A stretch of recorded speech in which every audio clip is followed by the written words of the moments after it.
Hola, muy buenas de nuevo, mi nombre es Sergio, esto es otro vídeo de Legendary Games y hoy vamos a ver el modo solitario de Three Ring Circus, el nuevo juego del mundo del circo de The Beer. ¡Vamos a ello!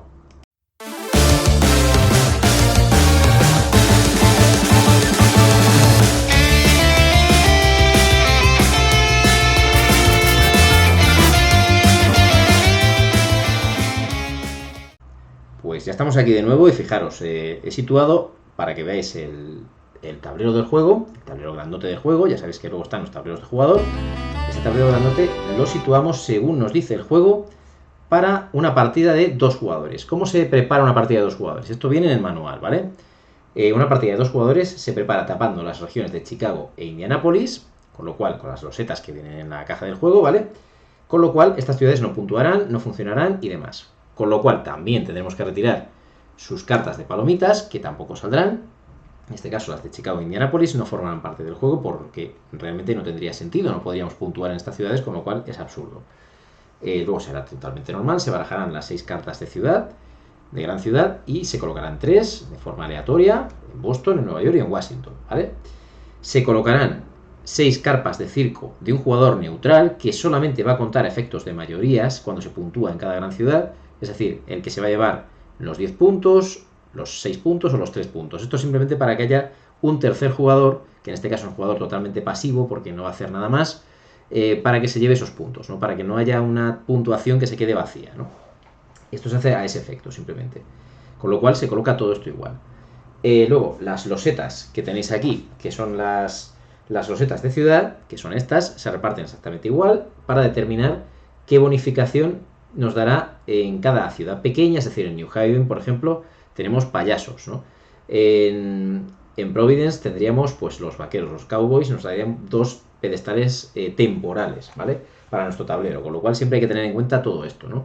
Estas bonificaciones que nos dan. Luego, cada jugador haría exactamente lo mismo, se le repartiría una ficha de entrada, que la tenemos aquí, o una carta de entrada, 4 cartas de dinero, que son estas de aquí, y una carta de palomitas, que estas son las que vamos a tener pues que ir luego acoplando en nuestro tablero. Luego jugaríamos exactamente igual, ¿vale? Como se juega en el modo multijugador, solo que aquí, en lugar de jugar 2 jugadores humanos, jugaríamos con un circo contra un circo de autómatas. El objetivo es el mismo, es conseguir la mayor parte de puntos posibles desde que se inicia el trayecto de la caravana de Barnum, que empezará de forma periférica en sentido antihorario, como nos dice el juego, empezando desde Boston, irá recorriendo toda esta parte por aquí, que veis, irá hacia afuera, hacia afuera, hacia afuera, por la parte de fuera todo el rato hasta que llegue a la primera gran ciudad. En el momento en el que llegue a la primera gran ciudad se puntuará, igual que en el modo multijugador, y para eso valdrá pues este jugador pasivo o este tercer jugador que se pone aquí pues simplemente a efectos de mayorías para que se determinen estas puntuaciones, ¿no? Luego seguirá por aquí, lo mismo, cuando llegue a Nueva York puntuarán exactamente igual, se establecerán las puntuaciones y esto será importante porque determinaremos puntos de victoria en cada estado, ¿no? Hasta que llegue a Boston, cuando vuelva a su punto de origen, que será donde se tomen ya las puntuaciones de Boston, se termine la partida y se establezca quién ha ganado más puntos. El resto del mercado será exactamente igual, el que veis aquí, de las cartas de entrada, que nos determinan los artistas, y estos artistas serán los que contrate generalmente. Ya sabéis que podemos robar, cuando nos dice robar, podemos robar tanto de aquí, del mazo, como de esta parte de aquí, que es, vamos a llamarle mercado, no es exactamente así, pero bueno, este escaparate que hay aquí, para llevarnos realmente pues esos, este sería el descarte, ¿vale? Lo vamos a dejar fuera para que no nos despiste, lo dejaremos aquí, simplemente estos efectos de que sepáis cómo se juega. Y básicamente pues ya os digo, se jugaría exactamente igual que en modo multijugador, solo que el circo de autómatas, que es el que primero empieza, el que primero va a tener la carta de Barnum, es el que va a empezar a hacer sus acciones, sus turnos, y después ya jugaría el jugador humano exactamente igual que como en el modo multijugador. Vamos a explicar brevemente qué es lo que hace este circo de autómatas y cómo tiene que hacer su turno, ¿vale? Y en qué consiste este modo solitario. Simplemente aquí hemos visto la preparación de la partida, que como veis es como si fuera una partida para 2 jugadores. Para el jugador humano se repartiría lo mismo que en las partidas multijugador, 4 cartas de dinero, una carta de entrada, una carta de palomitas. Exactamente igual. Lo mismo, losetas de ciudad, que se ponen en las ciudades. Aquí se nos ha quedado una fuera, por cierto. La he quitado en algún momento. La pondremos por aquí. Y estas son las losetas, que la tenemos por aquí. Estas son las losetas, perdón, que determinarán pues las bonificaciones, como os he dicho antes, en las pequeñas ciudades. En los pueblos va a variar poco la cosa, simplemente están ocupados algunos, ya veis, por las carpas de circo del tercer jugador, que no pinta mucho, simplemente a efectos de mayoría. Es un jugador, como os digo, pasivo. Así que vamos a ver en qué consistiría un turno de juego en este Three Ring Circus modo solitario. Vamos allá. Pues aquí tenéis la disposición del tablero del circo de autómatas, el espectacular show de autómatas que veis aquí, ¿vale? Como veis, este es un tablero que, a diferencia del tablero que lo tengo por aquí, de un jugador, que os lo enseño ahora mismo para que lo veáis, aunque creo que lo tenéis tener bastante claro en función de... Fijaros, es el tablero habitual, ¿no? Que tenemos aquí pues todos nuestros símbolos, todos nuestros huecos para las cartas, el hueco de los pedestales y lo de la carta de palomitas, los huecos para las cartas de palomitas, en fin. Y todos los símbolos que vamos a ir tapando, luego generamos otros, en fin, todas estas cositas, ¿no? Este sería el tablero habitual, vale. Pues por la parte de atrás de ese tablero, es decir, le damos la vuelta y aparecería estos tableros para el modo solo, que es el circo de autómatas, ¿vale? Da igual, cualquiera de ellos lo contiene. ¿Cómo se prepara este tablero? Pues este circo de autómatas, en teoría, puede dar una función sin necesidad de tener artistas. Al contrario que nos pasa con nosotros, que la primera acción que tenemos que hacer siempre como jugador humano es contratar a un artista, porque si no, no podríamos dar ninguna función. Esto es de cajón, ¿vale? Esto es por lógica. ¿Cómo empieza el tablero del autómata? Pues empieza con el número de pedestales en el 2, esto nos lo dice el manual, no os preocupéis, y con el puntuador, con el indicador, perdón, de movimiento en el número 6, es decir, podría moverse hasta 6 espacios. Además, si os fijáis, aquí está el grado de dificultad, que en este caso pues puede ser dificultad fácil de 1, dificultad media si ponemos este indicador aquí, o dificultad difícil si ponemos aquí pues las tres cuerdas, ¿no? Los tres pitorrillos para dar cuerda a los monos, ¿no? Pues si cogemos el modo fácil, no habrá que hacer nada más, ¿vale? En el modo difícil y en el modo normal habrá más cositas que luego van saliendo, ¿vale? Veis aquí que tenemos dos mazos, que estos mazos no se utilizan en el resto de partidas, en las partidas multijugador normales, porque son el mazo del mono de hojarata y el mazo del adivino, ¿vale? Al principio de la partida, lo primero que hace el autómata, que es el que primero inicia el turno, el que primero inicia la partida, es básicamente voltear una ficha de artista. ¿Veis? En este caso, por ejemplo, nos ha salido una ficha de mago, ¿no? De artista, de los magos. Esto básicamente es para conseguir bonificaciones cuando actúe en ciudades pequeñas. En este caso, pues por ejemplo, aquí tendríamos en Filadelfia, que al tener magos nos beneficiaríamos de ese +2 en pedestales. Esto es simplemente para eso. Entonces, de momento, la primera acción que va a hacer el circo de autómatas va a ser esa, darle la vuelta a esto. Y después le daremos la vuelta a la primera carta del mazo de adivino. ¿Qué nos quiere decir aquí? Las cartas del mazo del circo de autómatas, de cualquiera de ellos, tienen dos posibles tipos de carta, que los vemos aquí las dos. Cuando nos sale este simbolito aquí de las ruedecitas, que vamos a poner aquí un poquito más arriba para que lo veáis, estas ruedecitas que veis aquí, ahí, así la podemos ver, ahí. Estas serían las cartas de artista, es decir, acciones de artista.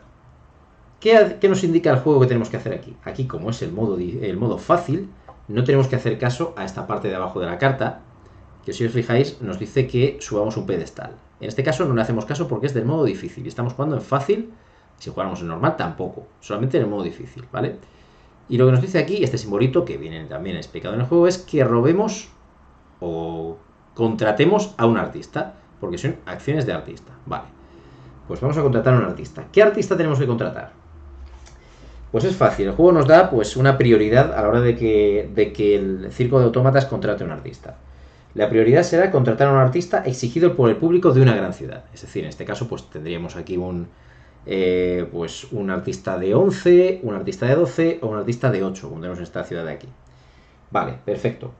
Si no fuera posible, por cierto, en caso de que pueda contratar cualquiera de ellos, el de la ciudad que se puntúe antes, que como habíamos dicho antes, la que primera puntuaría sería Washington, ¿vale? El segundo, en prioridad, sería contratar a un artista del tipo indicado en la carta del circo de autómatas. En este caso, veis que tiene un simbolito azul, pues tendríamos que irnos a un artista que tuviera ese simbolito azul, ¿no? este caso, pues acróbatas normalmente, ¿vale? Y por tercer lugar, si ninguna de las condiciones anteriores se cumple, es decir, no hay ningún artista que podamos contratar para actuar en una gran ciudad, y tampoco hay un artista del símbolo, o del color, mejor dicho, que nos dice en esta carta, lo que tendríamos que hacer es simplemente coger al artista que esté en el mercado, en el escaparate, que tenga un mayor coste. Y siempre lo que va a hacer es poner los artistas, voy a ponernos unos cuantos para que lo veáis, simplemente hay que ir situándonos también igual que en el tablero de jugador normal, de forma creciente, es decir, si contratas a este artista, que tiene un 9, luego tendría que venir el de 16, luego si viene uno de 10 tendría que irse aquí, y nunca se puede contratar artistas del mismo coste. En el caso de que tengan el mismo coste, tendríamos que ir a otro artista diferente, en fin. O sea que no hay ningún problema. En este caso, dice, según el grado de dificultad, también habría que aplicar los efectos que aparecen en las cartas de mayor dificultad, pero en este caso, para nivel fácil, no es necesario. Es lo que os digo, ¿veis? 6, 9, 10, nos va a contratar así. Si hay algún efecto cuando contrata a estos artistas del que se va a beneficiar, es decir, movimiento, pues directamente subiría nuestro contador de movimiento del circo de autómatas. Y luego los demás simbología que hay abajo, solamente se tendría en cuenta al final de la partida para establecer las puntuaciones, que lo sepáis. Ya os digo, es muy sencillo. La otra opción son las cartas de función, en el que el circo de autómatas va a hacer una función. Nos movemos y también lo mismo, tiene prioridades. Al moverse, la prioridad en este caso, aparte de que nos da 2 pedestales, que los sumaríamos inmediatamente, aparte de eso, pues lo que nos dice es que nos tenemos que mover. ¿Cómo nos movemos? Muy sencillo, dice, actuamos en la siguiente región puntuable en la que aún no haya una mayoría vencedora. Que no tenga el circo de autómatas una mayoría vencedora, es decir, en una ciudad en la que no tenga ya, perdón, en un estado, o una región, mejor dicho, en la que no tengamos ese circo de autómatas ya 3 carpas de circo, que sería una mayoría, ¿vale? Al menos 3, puede tener más, evidentemente. Como segundo orden de prioridad, se actuaría en una gran ciudad si es posible. Es decir, si el circo de autómatas ya ha contratado el artista que le hace falta para pues hacer una función en una de esas grandes ciudades, pues ya podría actuar ahí, sin ningún problema. Y ganaría sus puntos de fama. En tercer lugar, si no puede actuar en este tipo de ciudad, actuaría en una ciudad pequeña, por al menos 5 pedestales. Iríamos siempre también con las bonificaciones que nos dieran estas fichas descubiertas que tuviéramos de artista, ¿vale? Que es la forma que tiene la IA, la inteligencia artificial, de poder usar esas bonificaciones que al no tener fichas o cartas de dinero, como tendríamos nosotros, no podría beneficiarse de ellas. Así que de esta forma sí que podría, ¿vale? Sería así. Además habrá cartas de acciones de artista que nos permitirán darle la vuelta a otras fichas del marcador de estas fichitas que hay aquí de artista, que tiene este tablero del circo de autómatas. Por último, si tampoco podemos actuar en una ciudad pequeña, al final actuaremos en un pueblo. Y tenemos que actuar en un pueblo que esté por delante de la ruta de la caravana Barnum, ¿vale? Y que reportaría la mayor cantidad de dinero. Ya sabéis que si actuamos en un pueblo que tiene 2 pueblos adyacentes, siempre nos vamos a llevar más dinero. Con lo cual, ahí es donde nos diría como prioridad que debería actuar el circo de autómatas. En ese caso, en caso de empate, se elige el pueblo más cercano a la caravana Barnum, que le reportaría la mayor cantidad de dinero. Y poco más, no se llevaría el dinero, ¿vale? El dinero que nos llevamos nosotros normalmente como jugador humano para cuando estamos en un pueblo, que normalmente nos llevamos entre 3 y 4 cartas de dinero, generalmente, a veces 2, en fin. Lo normal es que nos llevemos mínimo 2 y a veces 3 y a veces 4, ¿vale? Según los símbolos que tengamos en nuestra tablilla. Esto es así de sencillo, ya os digo, no tiene más. Pero en ese caso, ya os digo, la IA, el circo de autómatas, no se llevaría esas cartas de dinero. Simplemente puntuaría a efectos de mayorías. Lo que os digo, igual que el jugador neutral este que hay por aquí. Puntuaría a efectos de mayorías en esa región. Y poco más.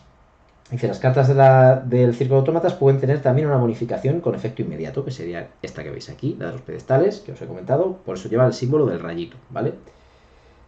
Y puede añadir temporalmente pedestales, en fin, puede permitir movimiento de 3 pasos adicionales, lo que os digo, es así, ¿no? No tiene tampoco mucho más. En este caso no, en este caso es un artista que nos ha dado un movimiento que vamos a tener ya continuamente este movimiento, aunque haya otras cartas que nos digan que bajemos, ¿vale? Que eso es diferente. Así que ya veis, no tiene más. Cuando termina el turno, simplemente pasamos al jugador humano, que seríamos nosotros, y habréis visto que sacamos cartas del mazo de adivino. Vale, ¿hasta cuándo? Pues cuando lleguemos a la caravana Barnum, llegue a la primera gran ciudad en la que se va a puntuar, a la primera región en la que se va a puntuar, que va a ser en este caso Washington, ya sabéis, por la ruta que lleva antihoraria, en el sentido contrario a las agujas del reloj, llegaría a Washington. En el momento en el que llegue a Washington y se puntúe, quitaríamos este mazo de adivino y sacaríamos el mazo que tenemos aquí del hombre del mono de hojalata. Y este sería el que funcionaría. Y sería exactamente igual. En este caso, cartas de función, otra más de función, en fin, todas las que salgan aquí de función van a salir todas, ya veréis. Y luego cartas también, por supuesto, de opciones o de acciones, mejor dicho, de artista. Lo mismo. Es sencillo, ya os digo. Se ha hecho de una forma en la que, pues, de una forma bastante, yo creo que correcta, se ha conseguido hacer un modo solitario, yo creo que bastante decente. Evidentemente tampoco os voy a engañar, yo creo que es un juego orientado mucho más al multijugador que al modo solitario, pero lo veremos en partida, ¿vale? Haremos una partida a este modo solitario para que lo veáis y para que realmente pues valoréis si os queréis comprar este juego. Y una de las cosas que más os importan es que vais a jugarlo en solitario. Pues con esa partida intentaremos que salgáis un poquito de dudas de si ese juego es para vosotros a nivel de solitario, ¿no? En principio está bien, yo he jugado unas poquitas ya y bueno, me ha gustado, no está nada mal. Además, como puedes variar los niveles de dificultad y demás, pues el juego se deja jugar bastante bien en modo solitario y una vez que ya has jugado la primera, segunda partida más o menos, la verdad que se le coge bien el aire y se disfruta bastante. Así que nada, simplemente era esto, era que vierais un poquito cómo se juega a este modo solitario que existe y que yo creo que no está mal resuelto. Evidentemente tiene alguna lagunilla y no es igual de completo y de profundo que jugar con más gente en multijugador. Yo creo que este juego el ideal es jugar de 3 jugadores en adelante. 3 o 4 yo creo que es el número ideal de este juego. 2, pues ya veis que tenéis este jugador neutral. Y el modo solo pues se juega también como si fuera una partida a 2 jugadores, con este jugador neutral que lo único que hace es ocupar espacio en el mapa. Pero el circo de autómatas pues tiene pues su propio orden de turno y sus propias acciones, con sus cartas y sus propios mazos y demás. Así que es un modo solitario que por lo menos la verdad da la sensación de que se lo han currado bastante los chicos de Devir. Así que nada más, simplemente quería enseñaros este modo solitario que tiene este Three Ring Circus y espero que cuando juguemos partida os guste y ahora, si es para vosotros, pues a por él. Y si no, pues a por otros. Y esto es disfrutar con los juegos que más nos gusten. Así que simplemente aquí nos vamos a dejar y nos vemos en el siguiente vídeo. ¡Un abrazo!